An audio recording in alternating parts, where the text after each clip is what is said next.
भारत में जब भी फैंटेसी क्रिकेट का नाम आता है तो ड्रीम 11 का जिक्र सबसे पहले होता है। इन दिनों सबसे ज़्यादा ड्रीम 11 को लोग जानते हैं और जितने भी क्रिकेट प्रेमी हैं वो बखूबी ड्रीम 11 को जानते हैं। आईपीएल स्पॉन्सर ड्रीम 11 को खुद महेंद्र सिंह धोनी ऐड कर चुके हैं। 250 करोड़ रुपए में आईपीएल सीजन 2020 को ड्रीम 11 ने स्पॉन्सर्ड राइट खरीदे थे। लेकिन अब ये खबर ऐसी है कि ड्रीम 11 के क्रिकेट प्रेमियों के लिए थोड़ी सी मायूसी ला सकती है, क्योंकि ड्रीम 11 पर कर्नाटक सरकार एक एक्शन लिया है और इसे अपने राज्य में बैन कर दिया है और इसके खिलाफ एफआईआर भी दर्ज किए गए हैं। तो आइए समझते हैं कि ये आखिर पूरा मामला क्या है, क्यों कर्नाटक सरकार ड्रीम 11 को अपने राज्य में बैन कर दिया और कैसे, इनके मालिक कौन है, कितनी करोड़ के मुनाफा होते हैं, सारे बातों को इसमें जानेंगे। देश में लोकप्रिय गेमिंग ऐप ड्रीम 11 ने कर्नाटक राज्य में अपना संचालन बंद कर दिया है। कंपनी ने यह फैसला को फाउंडर हर्ष जैन और भावित सेठ पर हुई एफआईआर के बाद किया है। ड्रीम 11 के खिलाफ कर्नाटक में पैसे के दाव में जुड़े ऑनलाइन गेमिंग पर प्रतिबंध लगाने के बावजूद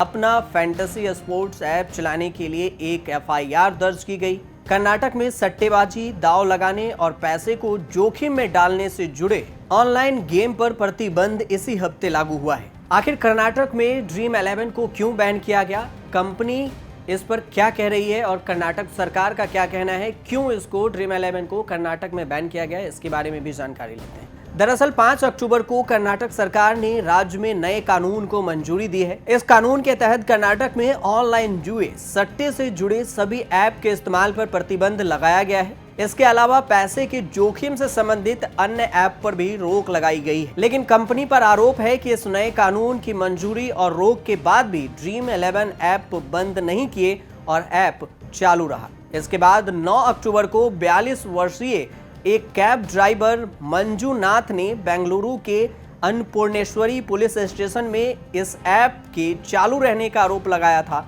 शिकायत पर कार्रवाई करते हुए पुलिस ने कंपनी के सीईओ के खिलाफ केस दर्ज कर लिया है। इस बात की जानकारी मिलते ही कंपनी ने सोशल मीडिया पर पोस्ट किया और उसके जरिए कहा, हाल ही में सामने आए मीडिया कवरेज के बाद कर्नाटक के यूजर्स ने अपनी सुरक्षा को लेकर चिंता व्यक्त की है। ग्राहकों की चिंता को समझते हुए हमने कर्नाटक में अपनी सेवाएं बंद करने का निर्णय लिया है। यह फैसला बिना किसी पहले बताए गए कानूनी दायरे में रहकर लिया गया है। इसके अलावा ड्रीम 11 ने कहा कि वह एक जिम्मेदार और कानून के दायरे में रहकर काम करने वाली संस्था है। वह कर्नाटक सरकार के कानून पर अपने सलाहकारों से राय ले रही है। Sports gaming app dream 11 company का संचालन टाइगर ग्लोबल कंपनी करती है। भारत में ड्रीम 11 की लोकप्रियता इतनी बढ़ी कि क्रिकेट के दिग्गज खिलाड़ी महेंद्र सिंह धोनी इसके ब्रांड एम्बेसडर हैं और वो ड्रीम 11 की ऐड भी करते हैं। तो चलिए बताते हैं आपको कि ये आखिर ड्रीम 11 है क्या और कैसे इसे लोग खेलते हैं, साथ ही साथ इसके मालिक कौन हैं, ड्रीम 11 के मालिक कौन हैं, इसके बारे में भी जानकारी लेते हैं। भारत में जब भी फैंटेसी क्रिकेट की बात होती है तो ड्रीम 11 का नाम सबसे पहले आता है। ड्रीम 11 एक काल्पनिक खेल है जिसमें खेल के शुरू होने से पहले अनुमान लगाया जाता है। जैसे कि यदि आप क्रिकेट में खेल रहे हैं तो आपको अनुमान लगाना पड़ता है कि कौन सा खिलाड़ी आज बेहतर प्रदर्शन करने वाला है, कौन सा बल्लेबाज सबसे ज्यादा रन बनाने वाले हैं और कौन सा गेंदबाज सर्वाधिक विकेट लेगा। इस प्रदर्शन के आधार पर भाग लेने वाले प्रतिभागी को खेल रही दोनों टीमों के 22 खिलाड़ियों में से चुनकर 11 खिलाड़ियों की एक टीम बनानी होती है। ड्रीम 11 कंपनी के मालिक और इसकी शुरुआत की बात करें तो ड्रीम 11 कंपनी की शुरुआत 2012 में 2 लोगों ने मिलकर की थी। उसका नाम हर्ष जैन और भावित सेठ है। ये ऐप 2012 में फैंटेसी स्पोर्ट्स के रूप में इंडियन क्रिकेट फैंस के लिए शुरुआत की गई थी। बाद में यह ऐप भारत में इतना लोकप्रिय हो गया कि इसमें क्रिकेट के अलावा हॉकी, बास्केटबॉल, फुटबॉल जैसे खेलों को भी शामिल किया गया।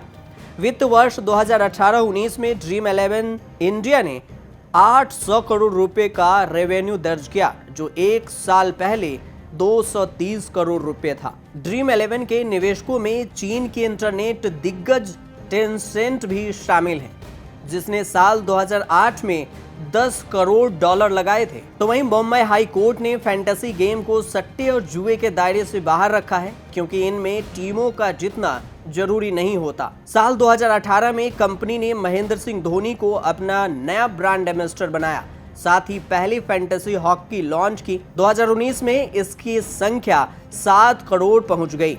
आपको बता दें कि इससे पहले 2017 में भी ड्रीम 11 पर केस दर्ज किए गए थे और मामला कोर्ट तक पहुंचा था, जिसमें कोर्ट ने कहा था कि ड्रीम 11 एक ऐसा गेम है जो लोगों की बुद्धि निर्णय से खेला जाता है। हालांकि कानून के तहत असम, उड़ीसा, आंध्र प्रदेश में इस खेल को खेला नहीं जा सकता है, लेकिन बाद में इस याचिका को सुप्रीम कोर्ट में भी चुनौती दी गई थी, जिसके बाद सुप्रीम कोर्ट ने इसे खारिज कर दिया था।